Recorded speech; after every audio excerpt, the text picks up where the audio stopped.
राधे राधे। अध्याय दूसरा, श्लोक 65। प्रसादे सर्व दुखानां हानिरस्योपजायते, प्रसन्नचेतसो या सुबुद्धि पर्यवतिष्ठते। इस प्रकार से कृष्ण भावनामृत में तुष्ट व्यक्ति के लिए संस्कार के तीनों ताप नष्ट हो जाते हैं और ऐसी तुष्ट चेतना होने पर उसकी बुद्धि शीघ्र ही स्थिर हो जाती है।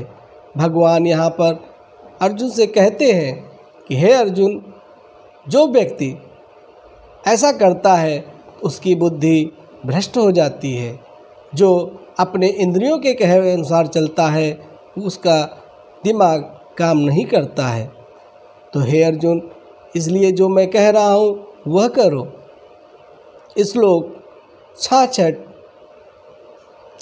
नास्ति बुद्धिर्युक्तस्य न चायुक्तस्य भावना न चा भावाय शांतिरशांतस्य कुतहम सुखम। जो कृष्ण भावनामृत में परमेश्वर से संबंधित नहीं है उसकी ना तो बुद्धि दिव्य होती है और ना ही मन स्थिर होता है। जिसके बिना शांति की कोई संभावना नहीं है, शांत के बिना सुख भी हो कैसे सकता है। तात्पर्य यह है, कृष्ण भावना भावित हुए बिना शांति की कोई संभावना नहीं। अतः 5वें अध्याय में 5.29 इसकी पुष्टि की गई है कि जब मनुष्य यह समझ तो जाता है कि कृष्ण ही यज्ञ तथा तपस्या के उत्तम फलों के एकमात्र भोक्ता हैं और समस्त ब्रह्मांड के स्वामी हैं तथा वे समस्त जीवों के असली मित्र भी हैं, तभी उसे वास्तविक शांति मिल सकती है। अतः यदि कोई कृष्ण भावना भावित नहीं है तो उसके मन का कोई अंतिम लक्ष्य नहीं हो सकता। मन की चंचलता का एकमात्र कारण अंतिम लक्ष्य का अभाव है। जब मनुष्य को यह पता चलता है कि कृष्ण ही भोक्ता, स्वामी तथा सबके मित्र हैं, तो स्थिर चित्त होकर शांति का अनुभव किया जा सकता है। अतएव जो कृष्ण से संबंध न रखकर कार्य में लगा रहता है वह निश्चय ही सदा और अशांत रहेगा। भले ही वह जीवन में शांति तथा आध्यात्मिक उन्नति का कितना भी दिखावा करे।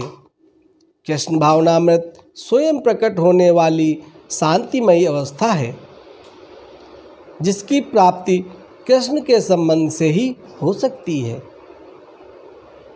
श्लोक 67। इंद्रियाणाम ही चरताम यन्मनो विद्यते तदस्य हर्ता प्रज्ञाम वायुर्नवाम विमहमसि। जिस प्रकार पानी में तैरती नाव को प्रचंड वायु दूर बहा ले जाती है, उसी प्रकार विचरणशील इंद्रियों में से कोई एक जिस पर मन निरंतर लगा रहता है मनुष्य की बुद्धि को हर लेती है। तात्पर्य यह है, यदि समस्त इंद्रियां भगवान की सेवा में न लगी रहें और यदि इनमें से एक भी अपनी तृप्ति में लगी रहती है तो वह भक्त को दिव्य प्रगत पथ से विपथ कर देती है। जैसा कि महाराज अम्बरीश के जीवन में भी बताया गया है, समस्त इंद्रियों को कृष्ण भावनामृत में लगा रहना चाहिए क्योंकि मन को वश में करने की यह सही एक सरल विधि है। श्लोक 68।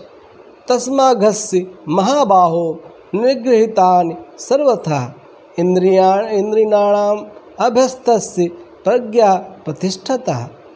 अतः हे महाबाहु, जिस पुरुष की इंद्रियां अपने अपने विषयों से सब प्रकार से वृत्त होकर उसके वश में है, उसी की बुद्धि निसंदेह स्थिर है। कृष्ण भावनामृत के द्वारा यह सारी इंद्रियों को भगवान की दिव्य प्रेमा भक्ति में लगाकर इंद्रिय तृप्ति की बलवती शक्तियों को दमित किया जा सकता है। जिस प्रकार शत्रुओं का दमन श्रेष्ठ सेना द्वारा किया जाता है, उसी प्रकार इंद्रियों का दमन किसी मानवीय प्रयास के द्वारा नहीं अपितु उन्हें भगवान की सेवा में लगाए रखकर किया जा सकता है।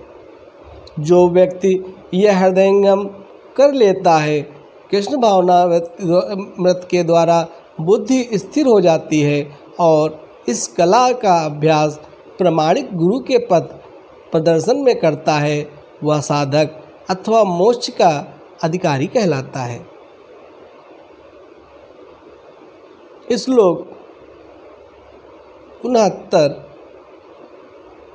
या निशाम सर्वभूतानां तस्याम जागृति संयमी यशस्याम जागृति भूतानि सा निशा पश्यतो मुने।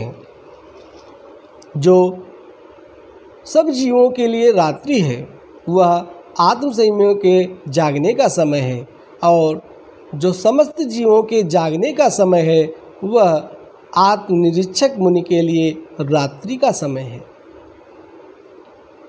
बुद्धिमान मनुष्यों की दो श्रेणियां हैं। एक श्रेणी के मनुष्य इंद्रिय तृप्ति के लिए भौतिक कार्य करने में निपुण हैं, और दूसरी श्रेणी के मनुष्य आत्मनिरीक्षक हैं, जो आत्म साक्षात्कार के लिए अनुशीलन के लिए जाते हैं। विचारवान पुरुषों या आत्मनिरीक्षक मुनि के कार्य भौतिकता में लीन पुरुषों के लिए रात्रि के समान हैं। भौतिकवादी व्यक्ति ऐसे रात्रि में अनभिज्ञता के कारण आत्म साक्षात्कार के प्रति सोए रहते हैं। आत्मनिरीक्षक मुनि भौतिकवादी पुरुषों की रात में जागे रहते हैं। मुनि को आध्यात्मिक अनुशीलन की क्रमिक उन्नति में दिव्य आनंद का अनुभव होता है, किंतु भौतिकवादी कार्यों में लगा व्यक्ति आत्म साक्षात्कार के प्रति सोया रहकर अनेक प्रकार के इंद्रियों सुखों का स्वप्न देखता है, और उसी सुप्तावस्था में कभी सुख तो कभी दुख का अनुभव करता है। आत्मनिरीक्षक मनुष्य भौतिक सुख तथा दुख के प्रति अनैमनस्क रहता है। वह भौतिक घातों से अविचलित रहकर आत्म साक्षात्कार के कार्यों में लगा रहता है।